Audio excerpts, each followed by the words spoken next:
Hello viewers, welcome to my YouTube channel. Again, this is Ranjit. We will have a look at some of the C++ basics.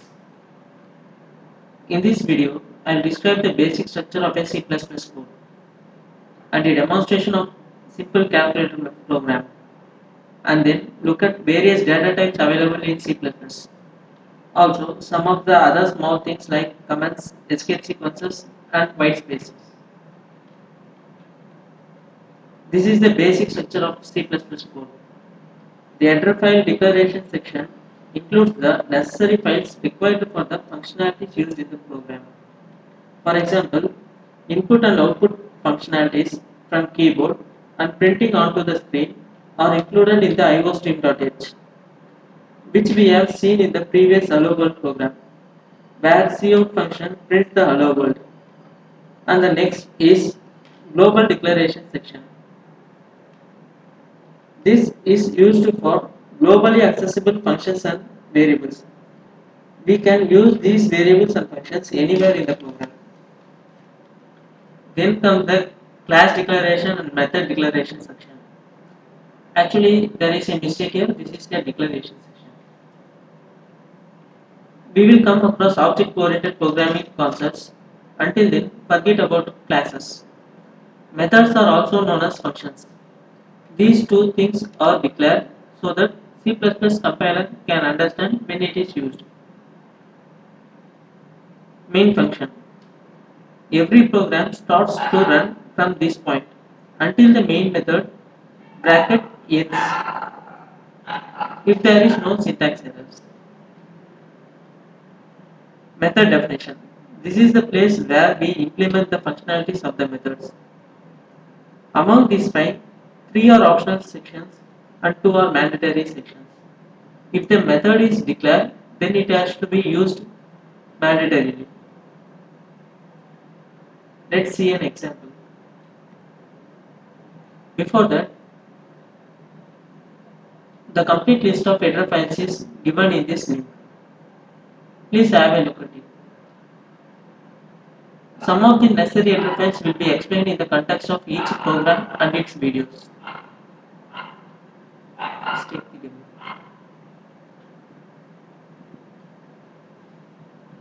Here is a simple calculator program. I have used the header file and then namespace. I will come across this namespace deeply when in the future videos. Here is the method declaration. Int is the return type, square is the method name, and index is the input parameter. Then the main function, followed by the method definition. In the main function, int a comma b is the variable declaration. We use the cout operator to print on the screen, enter the value of a. And then to get the value, we use the variable a using cin operator. Similarly, b. And then we use plus operator for addition, minus operator for subtraction, asterisk operator for multiplication, front slash operator for division, and then we are calling the square methods.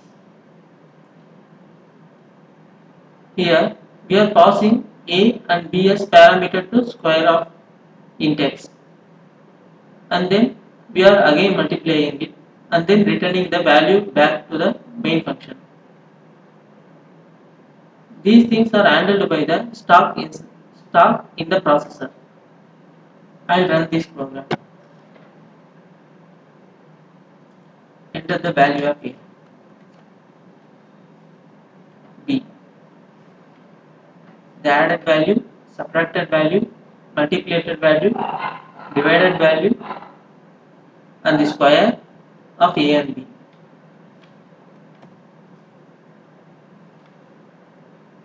In the previous video, I have used this program. Here, IO stream is the input output stream header. It includes the functions like cout and cin. Either using namespace std or declaring it as std and scope resolution operator. This is We will explain this in the later tutorials. Now we'll return back to the presentation.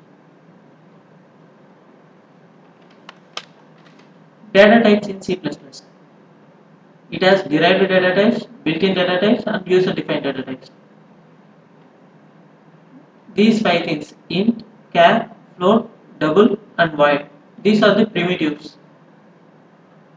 There are many modified varieties of primitives. These have different bit width and typical ranges. Have a glance through it. I will explain it with an example.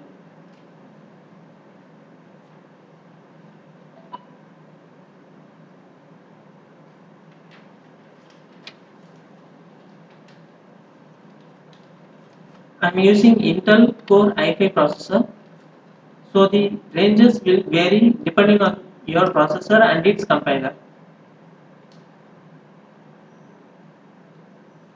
For int, the range is between -2147483648 to 2147483647.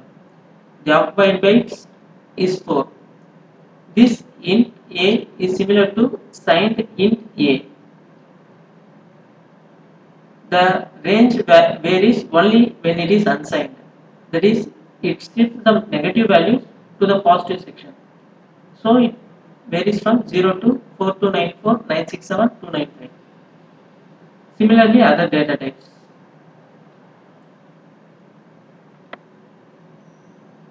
When you are going to use a smaller values, use short, and bigger values, then long. These are integral types. Char and unsigned char also belong to integral types. These are used to denote some characters like alphabets, special characters, etc. And then comes floating type. Floating types have different ranges like float, double, long double, which will have values up to 7 digits, 15 digits, and 30 digits. And then the boolean. Boolean represents true or false. The occupied bytes is 1. There is a operator called size of, which denotes the occupied bytes. I run this program and you will get an idea about it. Before that, for testing purposes, I have used some of these values. I will explain it during the execution.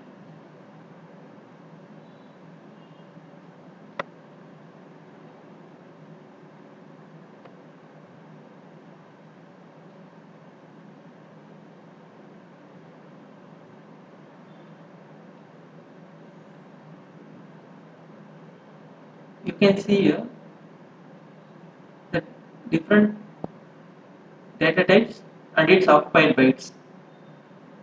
When it comes to Boolean, the occupied bytes is 1.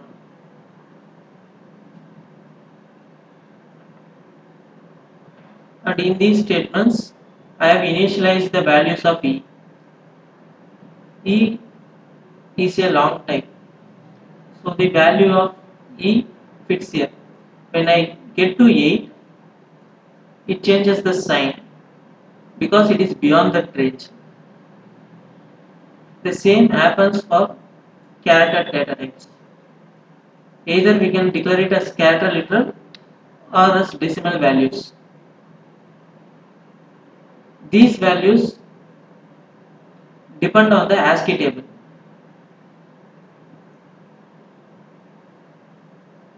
If you look at the ASCII table, some of these will have null characters and some special characters, and the capital alphabets start from 65 and end with 90, and small alphabets start with 97 and end with 122.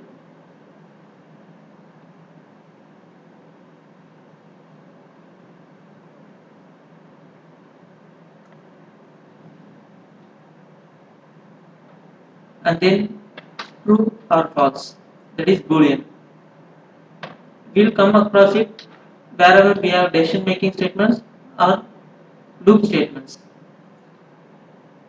If the condition is true, then this set of statements will be executed. I will explain it later in these tutorials. Back to the presentation. And then the commands.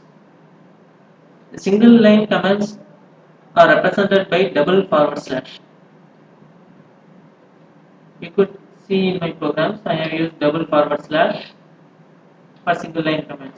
For multi-line commands, you can use forward slash, asterisk, and ending the commands with asterisk and forward slash. White spaces and semicolon. C++ compiler ignores the white spaces. Any blank space is considered to be a white space.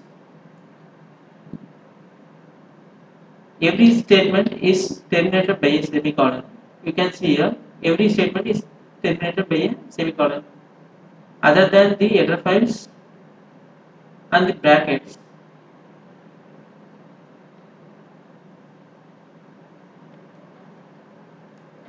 Escape characters. These are special meaning. For example, we used /n for new line. Sometimes we have to come across /t for horizontal tab, /v for vertical tab, and much more. We can't even represent a backslash without using double backward slash.